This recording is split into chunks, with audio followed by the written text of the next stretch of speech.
વસ્ત્રાલમાં રહેતો યુવકને હેલ્મેટ નહીં પહેરવા બદલ ટ્રાફિક પોલીસે 10 રૂપિયા લાખનો મેમો ફટકાર્યો છે। 22 વર્ષીય અનિલ હડિયા પાનનો ગલ્લો ચલાવે છે। 11 એપ્રિલ 2024ના રોજ શાંતિપુરાથી ટુ વ્હીલર લઈને જતો હતો ત્યારે ટ્રાફિક પોલીસે ઊભો રાખી લાયસન્સ માંગ્યું હતું, જે લાયસન્સનો પોલીસે ફોટો પાડી લીધો હતો। ત્યાંથી થોડે દૂર થતાં જ તેના મોબાઈલ પર ટ્રાફિકના નિયમના ભંગ બદલ મેમાનો મેસેજ આવ્યો હતો।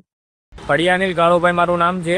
હું વસ્ત્રાલ ગામમાં રહું છું। જ્યારે હું શાંતિપુરાથી મારો પાન પાર્લર હતો ત્યારે ત્યાંથી મારો સામાન લઈને જતો હતો ત્યારે એક પોલીસવાળાએ મને ઊભો રાખ્યો છે, ટ્રાફિક પોલીસે, અને એમણે મને મારી જોડે લાયસન્સ માંગ્યું। મેં લાયસન્સ આપ્યું છે એમને, અને એ લાયસન્સથી એમણે ફોટો પાડી લીધેલો છે।